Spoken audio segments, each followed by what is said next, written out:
my channel, welcome back to another video. I'm Jessie E, this is Ravenclaw, and you're watching. I know y'all are probably thinking, this mofo has no business creating another TBR. I feel like it's just become a running joke at this point. My TBRs were accurate. I was reading all of the books in my TBRs up until June or July, and then after July, my reading just snowballed. Y'all know that I have been traveling a lot. I've been trying to pay off my student loan, so I've been working a lot, which means I'm not reading as consistently as I want to be, and that's totally okay, right? But every single month I create a TBR that I proceed not to live up to. However, it is the end of the year. This is my last TBR of 2019, and I really want to set myself up for success in 2020, so I am going to read every single of the 15 books that I have on this TBR. I know I said that last month and the month before that, but this time it's real. December is a nostalgic month for many of us, myself included, and every single time December rolls around, I'm in the same exact mood. I crave things that reek of childhood magic and mystic and horror. Two things that go great together. There's something about Christmas time. Oh, by the way, all of December is Christmas to me. I take Christmas very seriously. I celebrate Christmas all through December. Christmas for me isn't so much a holiday as it is a feeling. I know that is so cheesy. And that feeling of love and support and of magic and of like anything being possible. The spirit that's in the air throughout all of December, that hopefulness is something that never ever left me. Every single morning that I wake up, it feels like Christmas morning to me in December. I don't know if any of that makes sense. I know it probably doesn't. I'm insane. I know I'm insane. So I am actually going to be participating in a little readathon. It is the Cozy Little Readathon. This readathon is hosted by Lexi over at Alexandra Roseland. Today is December 1st, and Lexi uploaded a new video, a December TBR. So I watched that TBR and I found out that she is hosting a readathon. And I really, really want to support her. Her channel is so amazing. She's one of the most atmospheric and cozy booktubers that I watch. I literally watch her videos for the atmosphere, for the amazing, amazing vibes, and for just how cinematic her videos are. So the information for that and her channel is going to be linked down below. But I have decided to read at least 2 books for her readathon. They are both going to be holiday rereads for me, books that I read last year and absolutely loved, and they completely capture that spirit of December magic. And these books are Les Petites Princes by Antoine de Saint-Exupéry, The Girl Who Drank the Moon by Kelly Barnhill. Oh, and I forgot, there's another book that I'm going to be rereading. It is the Father Christmas series by Matt Haig. I think I'm actually only going to reread the first book in the series because that one just was my favorite. I'm gonna listen to it on audio like I did last year. And it's my entire world. If you're not familiar with this book, this is a classic, a French classic. It has been around since I believe the late 40s, and it's about an adult who is a pilot and he crashes his plane in the middle of the desert and he meets the little prince, and the little prince teaches him about magic and wonder and mystery and all of these really fantastic things. This was adapted into a movie on Netflix. It's one of my favorite movies of all time. I actually watched the movie before I ever read the book. I'm also going to be rewatching the movie for the millionth time as well. I watched that movie whenever I'm hurting or in a bad mood. It always clears it right up for me. I was reading this in the bath last year and I dropped it into the bath, so it has water damage all over it, but that honestly just makes me love the story even more. The Girl Who Drank the Moon is probably my favorite middle grade book of all time. This is by a local author, Kelly Barnhill, and it tells the story of Zan, who is a witch who lives in the woods. Everybody believes that she is a bad witch, but it turns out she is a good witch. The villagers believe that in order to appease her, they have to leave child sacrifices in the woods. So they have these newborn babies and then they just leave them in the woods for Zan.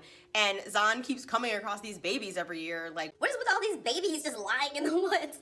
And being the benevolent witch that she is, she transports the babies to the next village over and finds them good homes. However, this year, Zan meets a baby, what the hell is her name? Named Luna. Luna has been abandoned by her people in the woods, and while transporting Luna safely to the next village over, Zan accidentally causes Luna to become enmagicked, making her the most powerful child in the world. It has so many adult themes. It has amazing characterization. There is a talk talking little dragon, there's a swamp monster. I love this book so much. I'm going to be reading A Boy Called Christmas by Matt Haig, and that is the first in his Father Christmas series, and it's all about how little Nicholas grew up to become Santa Claus. It's a really cute tale that has a little bit of a dark side to it, which I absolutely love. I personally cannot wait to reread it and re-experience this incredibly magical middle grade. I have a feeling that between those 3 books, I'm going to be rereading them every year for Christmas. Oh, I guess I have a 16th book. I also am going to be rereading The Polar Express because that is another book that I like to reread every year. I did it last year. I think I actually read it in January. And it was so nostalgic for me looking at the illustrations that I literally almost cried. Moving on to our horror books, I actually have 3 of them, and they are going to be quick reads just like my middle grade books.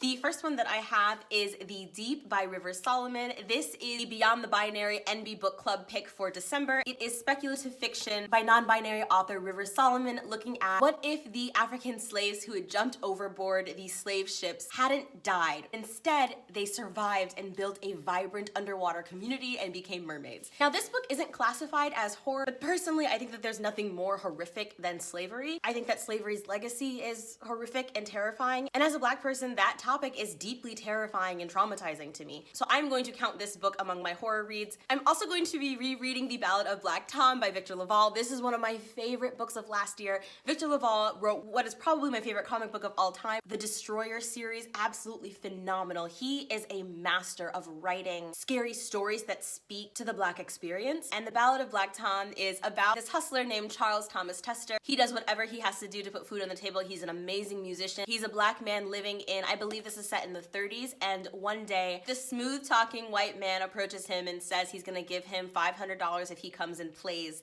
at his house. And Tom is like, I don't know about going to your house, dog. But the man talks him into it, and this is a short novella about what happens to Black Tom in this house. This book is set in historical Brooklyn. It knocked me off of my socks. It's one of those books that I think you can read multiple times and get more out of the story. So I'm excited to be rereading this one. And then I am going to finally be reading The Haunting of Hill House by Shirley Jackson. It's been on my TBR since the show came out. I'm obsessed with it. I cannot wait for season 2. So excited. Now we are going to talk about my stack of historical fiction and literature that I'm going to be reading for this month, and then I will end with all of my young adult fiction books that I'm going to be reading. This book is Everything Under by Daisy Johnson. You saw me talk about this in my 30+ books of mythology on my TBR. This is a mythical retelling. I can't remember the myth that it's based off of, but it tells the story of young Greta, who grew up on a houseboat with her mother, and she and her mom came up with this beautiful language between the two of them, and then one day her mother abandons her and leaves her in the care of the foster system. Greta has tried her best to move on from her mother's abandonment, although it is still a very, very deep wound. She herself has become a lexicographer, and I'm really excited about that aspect of the story. But one day she receives a call in the middle of the night, and this call brings back a bunch of unsurfaced memories, and it involves a sheltered runaway boy and memories of being stalked by an ominous creature lurking under the water. So it's got some magical realism, maybe some fantasy, a little bit of horror, and then like a very, very real human component that I'm super excited about. I have heard bang up things about this book. Then I have a memoir by Carmen Maria Machado, and that is In the Dream House. If the name Machado sounds familiar, it is likely because you have read or heard about Carmen's first book, Her Body and Other Parties. One of my favorite bookstagrammers, Megan from Books and Blazers, said that she cried so many times while reading this book, and I know I probably am going to as well. The thing that is really, really drawing me in about this is on the desk jacket, it says that each chapter in this inventive memoir is driven by its own narrative trope. The haunted house, erotica, also considers her religious adolescent, lesbianism, and the history and reality of abuse in queer relationships. I've never heard of a memoir quite like this, and honestly, the cover is... I'm so excited, y'all. Then I have 2 books that I'm about halfway through. The first one is Isabel Allende's newest book, A Long Petal of the Sea. This book comes out in January. I received an early copy for review. It's a historical fiction novel that is set in the 1930s when fascists toppled the Spanish government, causing a lot of Spanish citizens to flee over to the border of France and resulting in many of them being placed in concentration camps. It tells the story of a young couple who were given passage onto a ship that was chartered by none other than the famous poet and activist Pablo Neruda. He got together a ship with 2,000 refugees and sent them to Chile where they could survive and have a chance at life. And the story follows two people that are forced to get married because of circumstance, which is a trope that I know y'all love on BookTube. It's about war and displacement and survival. I'm on page 192 out of like 300 and I'm so excited to finish it. My last book is a book that has been on my TBR for over a year, none other than The Way of All Flesh by Ambrose Parry. If you have followed my channel for a while, you have probably seen this book off and on. This is one of those rare books that I'm reading incredibly slowly because I don't want to finish it. That's the real reason why I haven't finished this book yet, even though, man, if I had to rate it right now, it would be 5 out of 5 stars, and I'm just under halfway through. I put it down because I was enjoying it so much, and I was not ready for it to be done. Not only did I get sucked in because of the amazing cover, but Ambrose Parry is actually a wife and husband duo, which I think is super, super dope. And so they decided to get together and write a book that is set in Edinburgh of 1857, looking at trying to find the murderer of women that are turning up on the streets, gruesomely killed and mangled. In this book, we are following Will Raven, who is a young doctor's apprentice, and he gets to have an apprenticeship with none other than Dr. Simpson, who is actually a real person who is responsible for the discovery of chloroform. And Dr. Simpson was notoriously weird and eccentric, and he lived in a house full of odd medical horrors and other oddities. And so the book kind of is about Will moving into this weird ass doctor's house, and eventually they get tasked with helping find the killer of these young women. There's either a hate to love or a enemies to friends relationship between Will and the housemaid Sarah, who is working as Dr. Simpson's housemaid and highly resents the fact that despite how wildly intelligent she is, her position as a woman and as a poor woman prevents her from being recognized by society. This book gives me such Sherlockian vibes in the way that it's written. It reminds me so much of Sir Conan Doyle. It has a lot of British humor and sass, and it's just, oh my god, the dialogue in this book and the narration of this book is so dry and sarcastic and funny. And NB is late for brunch, so I need to speed this right up. Let's talk about the 5 young adult fantasies that I am going to be closing out 2019 with. The first is Lifestyles of Gods and Monsters by Emily Roberson. This is another book that you saw on my mythology TBR. This is a modernized Greek retelling of Princess Ariadne. She is a ruthless goddess who has been raised in nothing but opulence and luxury her entire life. Her family runs a entertainment empire, and they put on this show where they take 14 teens into a maze to kill a monster, and Every year, all these kids die horribly, and none of them ever make it out alive. Ariadne is the one who always leads the charge, and this year she gets thrown for a loop when she meets Theseus. Theseus is gorgeous and mysterious, and he arrives at the competition, and Ariadne does not expect to fall for him, but she does, and she decides she's going to make it her mission to help him survive the contest. Then we have The Stars and the Blackness Between Them by Janata Petrus. Janata is a local Minneapolis author. This book is on my Black Girl Magic TBR, and I'm so freaking excited to be reading it for this series. This tells the story of 2 girls, Mabel and Audrey. Audrey lives in Trinidad. She's absolutely heartbroken after her religious father finds her with her girlfriend and sends her to live with her aunt, I believe, in Minneapolis. And there, of course, she meets none other than Mabel, who's still trying to figure out her own sexuality when Audrey arrives. Also, for my Black Girl Magic series, I'm going to be reading Queen of the Conquered by Kaysen Collender. Kaysen recently released the cover for, I believe it's called King of the Conquered. Ooh, it's beautiful. It's so beautiful. I have been very intentional about knowing as little as possible about this book, and I'm going to Keep it that way. And for the last 2 books on my TBR for December of 2019, I'm literally ashamed to show you this book because I have shown you this book in every single TBR since July. It's Wicked As You Wish by I can't even say it. I'm just like so ashamed of myself. This is an arc. It comes out in March. I'm not gonna give a synopsis for this book because, sorry, my nose is burning because I'm so mad at myself. I'm not giving you a synopsis of this book because I have done that enough on this channel.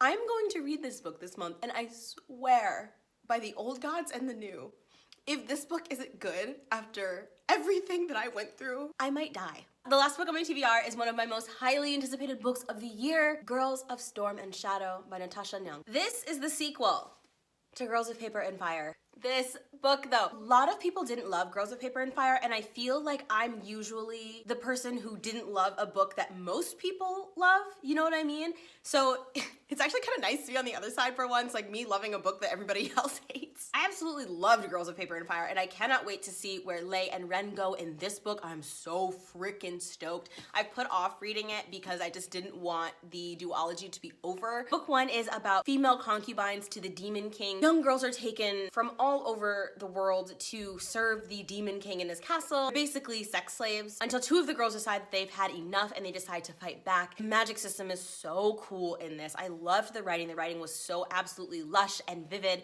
I loved both of the primary characters. I loved the relationship, the romance. Alright y'all, that is gonna do it for my final TBR of 2019. If you made it this far in the video, comment down below with the word 2020. I would also love for y'all to tell me which of these books you're the most excited for me to read, your thoughts on any of these books if you've been able to read them, or if you find any of them interesting as a result of this video. It would mean the absolute world to me if you would give this video a thumbs up and subscribe to my channel. If you haven't already, I would absolutely love it if you would join my Dapper family. Feel free to hit that notification bell so that you never miss any content from Bowties and Books, and if you'd like more daily content, follow me on my Bookstagram, Bowties and Books, because I basically live and pay rent to Bookstagram at this point. Until next time, stay sharp, and I will see you in my next video.